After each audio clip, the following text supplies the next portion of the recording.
Police ಇಲಾಖೆ ಮೌನವಾಗಿದ್ದರೆ mostly ಪ್ರಥಮನ್ನು ಕತ್ತರಿಸಿ ಹಾಕಿದ ಮೇಲೆ ಎಫ್ ಐ ಆರ್ ಮಾಡ್ತಾರೆ ಏನೋ ಗೊತ್ತಿಲ್ಲ, ಅಥವಾ ಕತ್ತರಿಸಿ ಹಾಕಿದ ಮೇಲೆ ಸಕಲ ಸರ್ಕಾರಿ ಮರ್ಯಾದೆಗಳಿಂದ ಗೌರಿ ಲಂಕೇಶನ್ನು ಮಣ್ಣು ಮಾಡ್ದಂಗೆ ಏನೋ ಮಣ್ಣು ಮಾಡಿದ್ವಿ ಅಂತ ಹೇಳ್ತಾರೇನೋ ಅದು.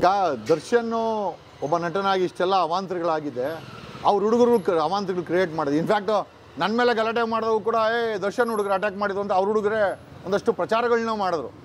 ಜಗದೀಶ್ ಅವ್ರನ್ನ ಅಟ್ಯಾಕ್ ಮಾಡಿದ್ದು ನಾವೇ, ಹೊಡೆದಿದ್ದು ನಾವೇ, ಗಲಾಟೆ ಮಾಡಿದ್ದು ನಾವೇ ಅಂತ. ಈ ಥರ ಹುಡುಗರು ಮಾಡಂಗಿದ್ರೆ ಸಮ್ವೇರ್ ಬೋನಫೈಡ್ ಜವಾಬ್ದಾರಿ ಬಂದೇ ಬರ್ತದಲ್ಲ ದರ್ಶನ್ ಸ್ಪಷ್ಟ ಮಾಡ್ಬೇಕು ಅವರು ಶಿಷ್ಯಂದ್ರಿಗೆ, ನನ್ನ ಹೆಸರು ಉಪಯೋಗಿಸ್ಕೊಂಡು ಇವೆಲ್ಲ ಏನು ಬಾಳಕ್ಕೆ ಹೋಗ್ರಪ್ಪ, ಬದುಕಬೇಕು ಬಾಳಬೇಕು ಅಂತೇನೋ ತಲೆಯಲ್ಲಿದ್ದರೆ. ಇಲ್ಲ ಇದನ್ನೇ ಮಾಡ್ಕೊಂಡು ಹಂಗಿದ್ರೆ sir I think ultimately will be liable, ಕಾನೂನಾತ್ಮಕವಾಗಿ ಅವ್ರ ಮೇಲೆ ಕ್ರಮ ಆಗುತ್ತೆ. ಸರ್ ಈಗ ಇವ್ರಿಗೆ ಏನ್ ಅಟ್ಯಾಕ್ ಆಯ್ತು ಆ ಟೈಮಲ್ಲಿ ಅವರು ಫಾರಿನ್ ಅಲ್ಲಿ ಇದ್ರು ಶೂಟಿಂಗ್ ಅಲ್ಲಿ, ಸೊ ಅವರು ಈ ವಿಷಯ ಗೊತ್ತಿಲ್ಲದೆ ಇರ್ಬೋದು. ಸೊ ಗೊತ್ತಲ್ಲ, ಒಂದು ಪಾಸಿಬಿಲಿಟಿ ಗೊತ್ತಿಲ್ಲದಿರ್ಬೋದು, ಇನ್ನೊಂದು ಪಾಸಿಬಿಲಿಟಿ ಥೈಲ್ಯಾಂಡಲ್ಲಿ ಸಾಹೇಬ್ರವ್ರೆ ಮಾಡ್ರೋ ನಾನು ಸೇಫ್ ಆಗಿರ್ತೀನಿ ಅಂತ ಹಂಗೂ ಪಾಸಿಬಿಲಿಟೀಸ್, ಎರಡೂ ಪಾಸಿಬಿಲಿಟೀಸ್ ಇದೆ. You can't rule out Darshan ಗೊತ್ತಿಲ್ಲದ್ರೆ ಇವೆಲ್ಲ ಆಗುತ್ತೆ ಅನ್ನೋದೇ ವಿಚಾರನೇ ಅಲ್ಲ. ದರ್ಶನ್ ಶೆಡ್ಡಲ್ಲಿ ಏನು ಮಾಡ್ದ, ಶೆಡ್ಡಲ್ಲಿ ಒಬ್ಬನೇ ಏನು ಮಾಡಿಲ್ಲ, ಗ್ಯಾಂಗ್ ಕಟ್ಕೊಂಡೇ ಮಾಡಿದ್ದು. ಇಲ್ಲೂ ಗ್ಯಾಂಗ್ಗಳೇ ಆಪರೇಟ್ ಆಗ್ತಾ ಇರೋದು. ಸೊ ಎಲ್ಲ ಒಂದು ಕಡೆ ನಾವು ನೇರವಾಗಿಲ್ಲ ಅಂತಂದ್ರೂ ಕೂಡ somewhere Darshan is link to this case. ದರ್ಶನ್ಗೆ ತಮಾಷೆ ಮಾಡ್ದ ಅಂತಾನೆ ಇವನಿಗೆ ಡ್ರ್ಯಾಗರ್ ಹಾಕಕ್ಕೆ ಹೋಗಿದ್ದು. ಸರ್ ಇನ್ನೊಂದು ಅದೇ ಪ್ರಥಮ ಅವರು ಹೇಳಿದ್ದು ಅಂದ್ರೆ ಏನಂದ್ರೆ, ಈಗ ನಾನೇನಾದ್ರು ಕಂಪ್ಲೇಂಟ್ ಕೊಟ್ಬಿಟ್ರೆ ಈಗ ಬೇಲ್ಗೆ ತೊಂದರೆ ಆಗುತ್ತೆ ಅನ್ನೋ ಒಂದು ಮಾತನ್ನು ಹೇಳಿದ್ರು ಸರ್. ಅಲ್ಲ ಸರ್, ಅದೇನೋ ಹೇಳ್ತಾರಲ್ಲ, ಕೋಳಿ ಕೂಗಕ್ಕೂ ಸೂರ್ಯ ಊಟಕ್ಕೂ ಒಂದೇ ಅಂತಂದರೆ, ಅವನ ಹಣೆ ಬರ್ದಲ್ಲಿ ಇವ್ನು ಕೊಡಲಿಲ್ಲ ಅಂದ್ರು ಬೇಲ್ ಕ್ಯಾನ್ಸಲ್ ಆಯಿತು ಅಂತಂದರೆ ಅವಾಗ ಏನು ಮಾಡ್ತೀವಿ? ಹಂಗಾರೆ ಈಗ supreme court Darshan bail cancel ಮಾಡ್ತಪ್ಪ, ಅದು ಸುಪ್ರೀಂ ಕೋರ್ಟಿನ ಒಂದು ನಿರ್ಣಯ ಅನ್ಕೋಣ. ಹಂಗಾರೆ ನೀನು ಕೊಟ್ಟಿಲ್ಲ ಅಂದರೆ ಅವ್ರು ಕ್ಯಾನ್ಸಲ್ ಮಾಡ್ದೆ, ಹಂಗಾರೆ ನೀನು ಅದು ಕಾರಣ ಆಗ್ತೀಯಾ? ಸರ್, ಸುಪ್ರೀಂ ಕೋರ್ಟ್ ಡಿಸಿಷನ್ಗೂ ಈತ ಕಂಪ್ಲೇಂಟ್ ಕೊಡೋಕ್ಕೂ ಸಂಬಂಧ ಇಲ್ಲ. ಅಲ್ಲಿ ಆ್ಯಕ್ಚುಲಾಗಿ ಆ್ಯಕ್ಟ್ ಮಾಡಿರೋದು ದರ್ಶನ್ ಹೆಸರು ಹೇಳ್ಕೊಂಡು ಮಾಡಿರೋದು, ಪೊಲೀಸರು ಅದನ್ನು ತನಿಖೆ ಮಾಡ್ತಾರೆ. ನಿಜವಾಗ್ಲೂ ದರ್ಶನ್ ಹೇಳಿದ್ರ ಅಥವಾ ಇವರೇ ಬೇಕು ಅಂತ ಮಾಡಿದ್ರ ಅಂತ ತನಿಖೆಯಲ್ಲಿ ಗೊತ್ತಾಗುತ್ತೆ. ಇಟ್ಸ್ ವೆರಿ ಪ್ರೀಮೇಚೂರ್, ನಾವು ಏನೂ ಹೇಳೋಕ್ಕಾಗಲ್ಲ. ಒಂದಂತೂ ನಿಜ, ಗೊತ್ತಿಲ್ದಿರೋ ದರ್ಶನ್ ಅಂತೂ ಇದಕ್ಕೆ ಎಲ್ಲೋ ಒಂದು ಕಡೆ ಲಿಂಕ್ ಅಂತೂ ಆಗಿದ್ದಾರೆ. ಅದು ಕ್ಲಾರಿಫೈ ಅವರೇ ಮಾಡಬೇಕು, ನಾನು ಲಿಂಕ್ ಇದನ್ನ ಇಲ್ಲ ಅಂತ ದರ್ಶನೇ ಕ್ಲಾರಿಫೈ ಮಾಡಬೇಕಾಗತ್ತೆ. ಅಂದರೆ ಈಗ ಅದೇ ದರ್ಶನ್ ವಿಚಾರ ಅವ್ರು ಮಾತಾಡುವಾಗ ಅಂದರೆ ರೀಸೆಂಟಾಗಿ ಬೇಲ್ ವಿಚಾರನೂ ಕೂಡ ಮುಂದೂಡ್ತು, ಏನಾಗ್ಬೋದು ಅಂತ ಸರ್? ಇದು ಬೇಸಿಕಲಿ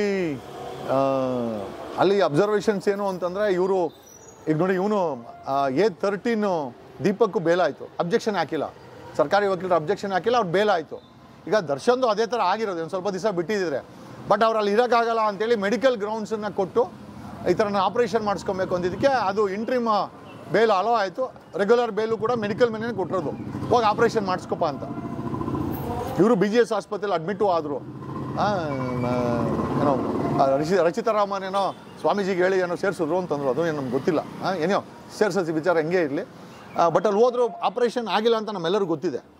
ಡೆಫಿನೆಟ್ಲಿ ವಿನೋ ಆಪ್ರೇಷನ್ ಆಗಿಲ್ಲ ಅಂತ. ಸೊ ಬಟ್ ರೀಸನ್ ಕೊಟ್ಟಿರೋದು ನಾವು ಆಪ್ರೇಷನ್ ಮಾಡಿಸ್ಕೊಳ್ಬೇಕು ಅಂತ ಹೈಕೋರ್ಟ್ಗೆ. ಸುಪ್ರೀಂ ಕೋರ್ಟಲ್ಲಿ ಅಪೀಲು ಅಬ್ಸರ್ವೇಷನ್ ಅದೇ ಆಗಿರೋದು. ಈಗ ಮೆಡಿಕಲ್ ಗ್ರೌಂಡ್ಸ್ ಹೇಳ್ಕೊಂಡು ಈಚೆ ಕಡೆ ಬಂದು ಆಪ್ರೇಷನ್ ಆಗಿಲ್ಲ ಆದಮೇಲೆ ಎಲ್ಲೋ ಒಂದು ಕಡೆ ಸುಳ್ಳು ಅಫಿಡೇವಿಟ್ಟು, ಸುಳ್ಳು ಮಾಹಿತಿನ ಕೊಟ್ಟು ಬೇಲ್ ತೊಗೊಂಡಂಗಲ್ವಾ? ಸೊ ಇದು ಎಲ್ಲೋ ಒಂದು ಕಡೆ ಅದನ್ನೇ ಸುಪ್ರೀಂ ಕೋರ್ಟ್ ಹೇಳಿದೆ, ಹೈಕೋರ್ಟ್ ಮಾಡಿದಂಥ ತಪ್ಪು ನಾವು ಮಾಡಲ್ಲ ಅಂತ. ಆಮೇಲೆ ಐ ಥಿಂಕ್ ಕಪಿಲ್ ಸಿಬಲ್ ಇವರು ಅಡ್ವೊಕೇಟ್ ಇದ್ದಿದ್ದು, ಐ ಥಿಂಕ್ ಲಾಸ್ಟ್ ವೀಕ್ ಅವರು ಚೇಂಜ್ ಆಗಿದ್ದಾರೆ. ಕಪಿಲ್ ಸಿಬಲ್ ಅವ್ರು ಕೈ ಬಿಟ್ಟಿದ್ದಾರೆ. ಮೋಸ್ಟ್ಲಿ ಕಪಿಲ್ ಸಿಬಲ್ ಅವ್ರಿಗೆ ಏನಾದರೂ ನೆಗೆಟಿವ್ ಆಗುತ್ತೆ ಅಂತ ಏನಾದರೂ ಐಡಿಯಾ ಇದೆಯಾ? ಯಾಕಂದರೆ ಅವರು ವಕೀಲರು, ಈಗ ಯಾರೋ ಪುರುಷೋತ್ತಮ ಅಂತ ಯಾರೋ ಸೀನಿಯರ್ ಕೌನ್ಸಿಲರ್ ಎಂಗೇಜ್ ಆಗಿದ್ದಾರಂತೆ.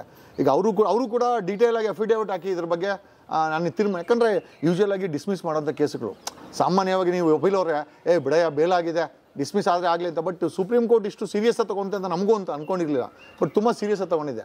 ಸೊ ಹಂಗಾಗಿ ಎಲ್ಲೋ ಒಂದು ಕಡೆ ಸುಪ್ರೀಂ ಕೋರ್ಟನ್ನು ಕಾದು ಎಲ್ಲೋ ಒಂದು ಕಡೆ ಐ ಥಿಂಕ್ ನಮ್ಮ ಅಬ್ಸರ್ವೇಷನ್ ಪ್ರಕಾರ ನೆಗೆಟಿವ್ ಆಗ್ಬೋದಾ ಅಂತ ಅನಿಸ್ತದೆ, ಯಾಕಂದರೆ ಇಷ್ಟು ಡಿಲೇ ಮಾಡ್ತಾ ಇರೋದು ನೋಡಿದ್ರೆ.